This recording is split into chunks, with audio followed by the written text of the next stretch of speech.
Hi Year 7, thank you so much for watching this video, and for the next few lessons we are doing something a little bit different. So we are moving away at first from England, and we are looking at a woman called Eleanor of Aquitaine, and our question for the next few lessons is going to be, what does Eleanor of Aquitaine reveal to us about medieval monarchs? So hopefully by this point you would have done the Connect activity quiz with your 5 questions and got your answers for that. And now we're going to move on to looking at the content for the lesson. So I wanted to spend this first little bit trying to tie together for you some of the work you've been doing in lockdown and some of the historical figures that you've been studying while we've been away from school.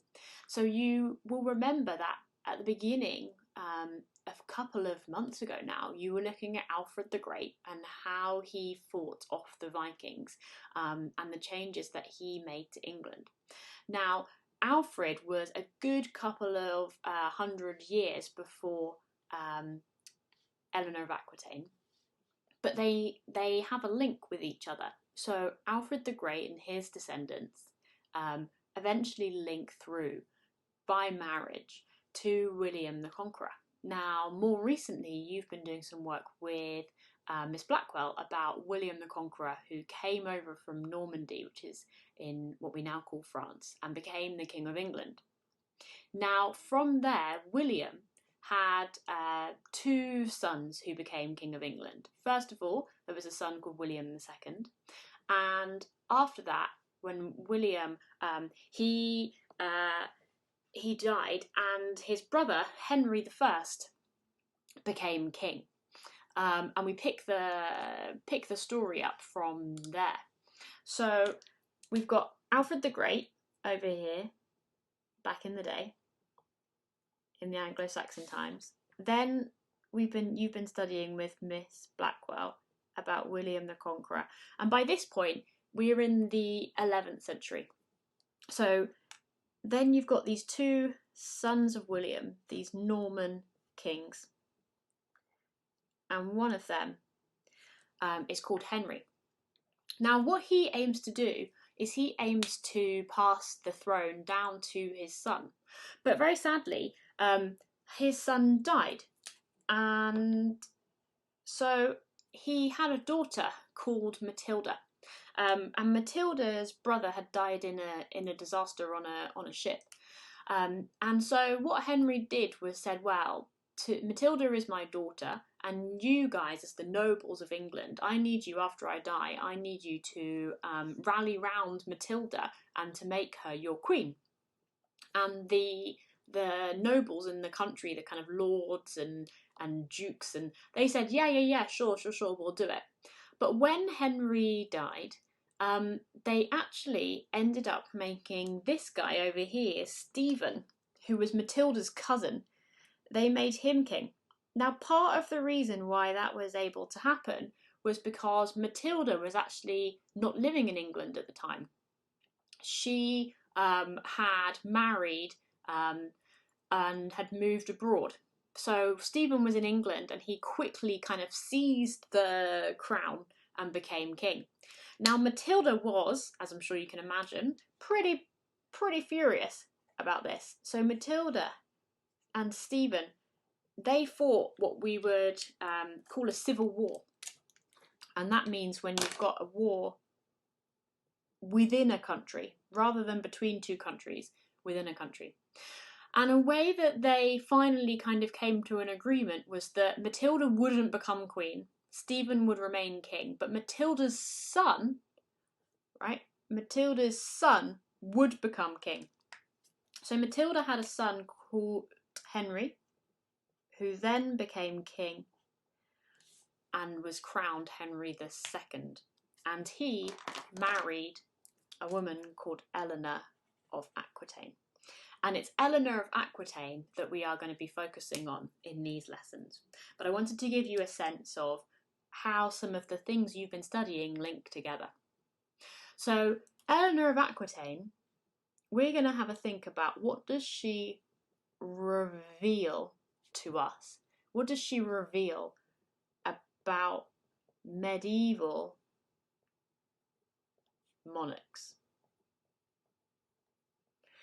And so you should, from your Connect quiz, know that medieval, we're talking about this sort of time period here. So we're kind of talking about,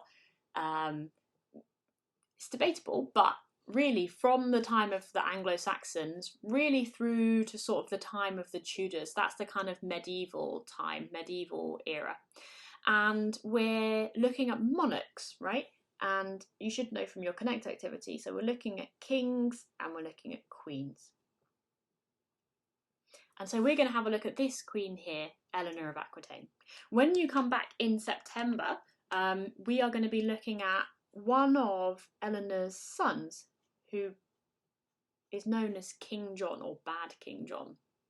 But for now, we're going to be focusing on Eleanor herself. And so we're going to be looking in this first lesson at her early life, her kind of childhood, and her first marriage, which wasn't to Henry, the King of England, it was actually to the King of France. So she was married to both the King of France and became the Queen of France, and then later the Queen of England. So I said we were looking at this question: what does Eleanor of Aquitaine reveal to us about medieval monarchs? And I've got this picture here, which I think shows what I mean by reveal.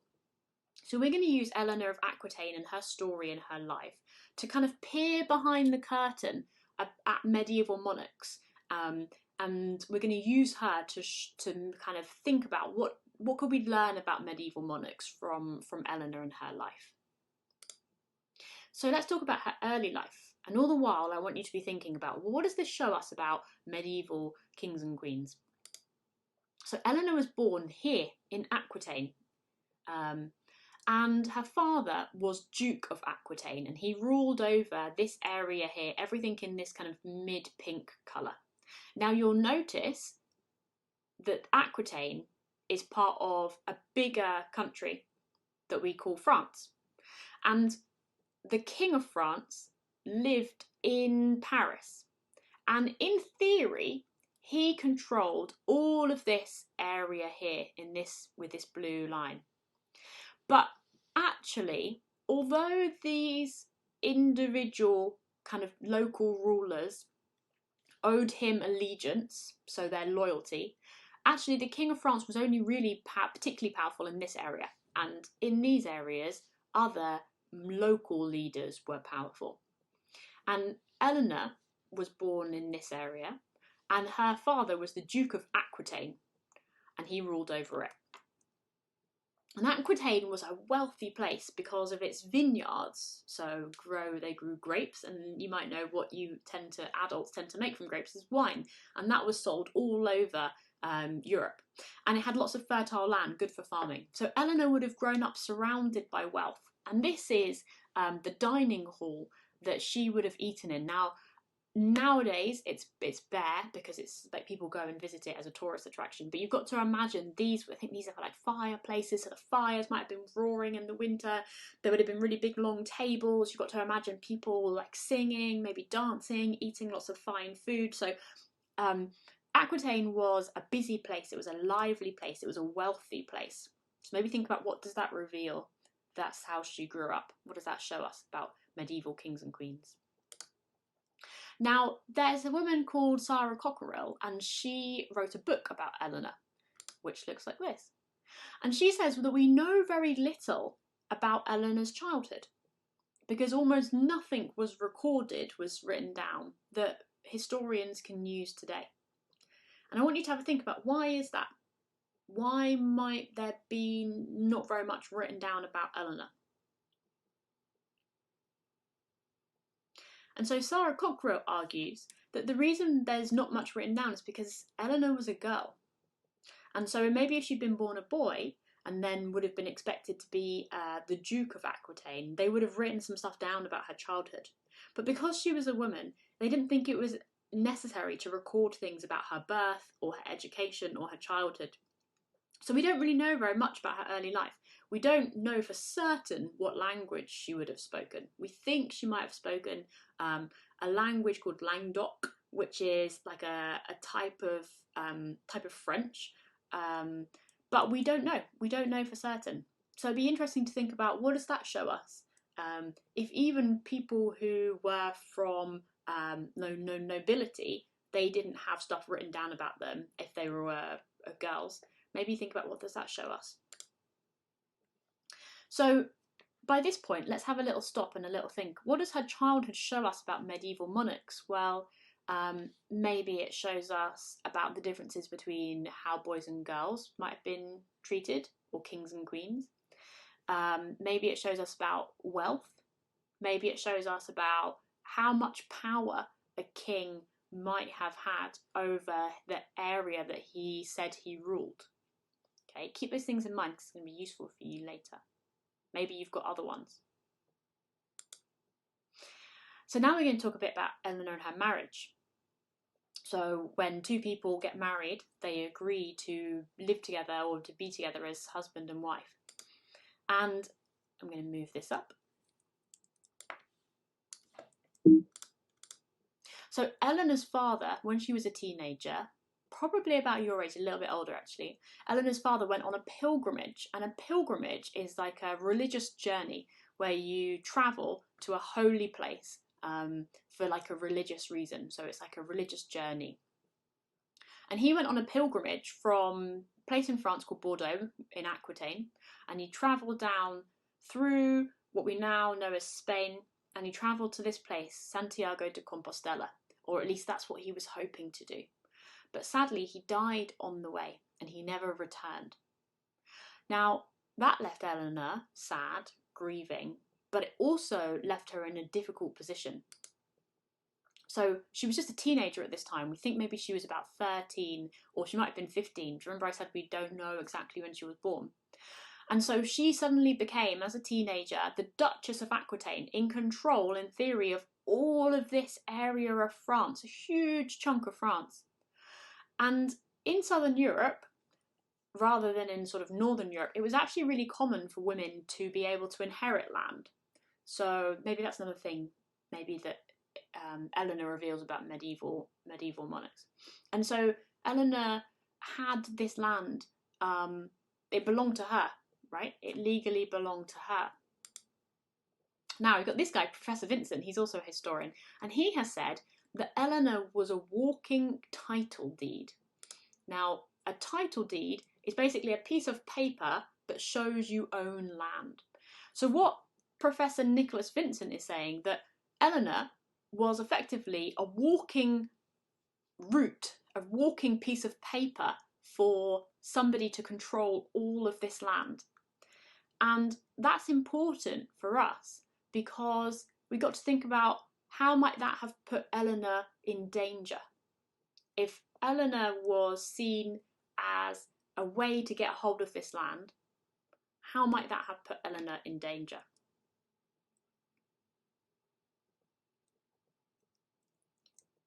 So it put her in danger because people were really worried that she was going to get kidnapped. Because if you could control Eleanor, you could control all of this land.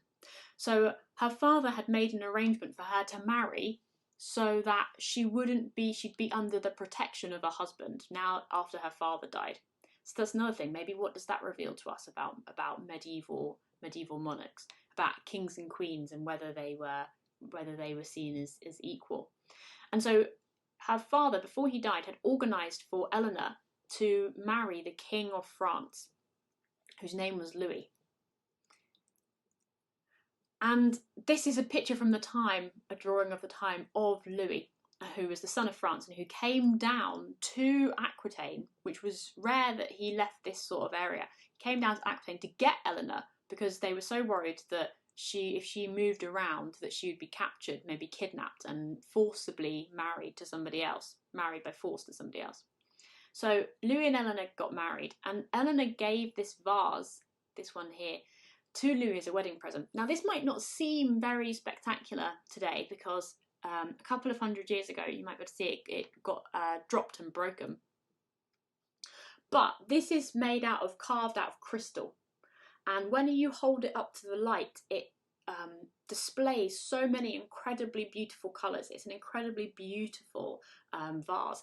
and it was made by Persian, so people who live kind of in Iran, by Persian crystal carvers. So that's interesting as well to think about. What does that show us? The vase belonged to her father, shows us maybe about who he had connections with. He would have had connections with people not just in France, but also much further away in the sort of Middle East. So when Eleanor gave this vase to Louis as a wedding present, it didn't have this jewelled gold bit on the top. That was added later by a religious leader. And then when Eleanor moved to Paris, it was very different to Aquitaine. It was colder, it was more strictly religious, and it was less colourful, and she had less freedom and less control. It's not from the time she was alive, this was made after she was alive. This is of her husband Louis, and you can see here a monk and an archbishop. You can tell he's an archbishop because of his hat. And Louis was a very, very deeply religious man. Deeply religious, and was very proud of where he was from in Paris. He lived in Paris. Now, nowadays, I don't know if you've ever been to Paris, it's like a huge, big, bustling city. But back when Eleanor was alive and when she would have travelled there, it was tiny, right? You can just see there aren't that many houses, and it would have been quite run down. The Roman wall, the wall from Roman times, was crumbling. It was cold. Eleanor thought it was quite dirty. She was looked down upon because she was seen as coming from the south, which people from the south were seen as being like overly free and colourful and fun and not serious enough. And we think that she was very unhappy when she, after she got married to Louis, when she was living in France. So it's also interesting, I think, to think about the fact that she didn't choose her marriage. It was chosen for her by her father, and it was chosen because of needing a suitable husband, of a suitable status, rather than because she was in love with him. In fact, she'd never met him before they got married. That's an important thing to say. So Louis and Eleanor's marriage maybe started off okay, but over time became quite difficult. And there is a remark which is said to come from Eleanor, where she said, "I married a monk, not a king." And so this guy's a monk, like a religious leader. And a big difficulty in their marriage was that they didn't have many children. In fact, while they were together, they only had 2 children, both of whom were girls, and that was seen as a failure. Because it was seen that the Queen's job was to provide lots of male children to help after the current king had died, to help rule the kingdom. And so at one point, Eleanor went to see this guy, Bernard of Clairvaux, who was a religious leader. And apparently this is what he said to her. He said, "My child, seek those things which make for peace. Cease to stir up the king against the church and urge upon him a better course of action." So you get a sense of what Eleanor's being asked to do, to make peace, to not meddle, not like get involved in issues between the king and the church, to calm people down, maybe even to like not to get too involved, but also to urge upon him, urge the king. So maybe again we get a sense of like, what's her role? Her role is maybe to persuade the king. If you promise to do this, I in return promise to entreat, so like pray, ask the merciful Lord to grant you offspring. So what he's effectively saying is like, kind of to some extent, stay out of it, like don't get the king annoyed at the church, be like a peacemaker, try and persuade the king rather than getting involved yourself, and in return I'll give you what you need, which is children. So I think that tells us quite a bit about what people were expecting of Eleanor. So the second thing we were going to think about, the final thing, is what does her marriage show us about medieval monarchs? Maybe it shows us that marriages were made sometimes for land, right? For alliances rather than for love. It shows us that medieval kings and queens often came with a lot of land. They were in charge of an area of land. That the kind of purpose of a marriage, especially a royal marriage from the woman's side, was to produce a lot of children, maybe not to get involved too much in the running of the country, but to be a baby maker. And then the last one about the vase, I suppose it shows us that they had enough money to give presents.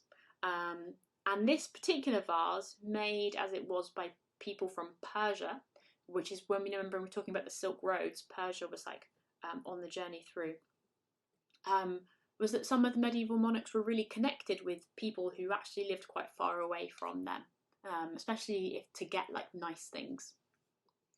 So what I need you to do for your exhibit task is to go to the Google quiz that I'm going to post.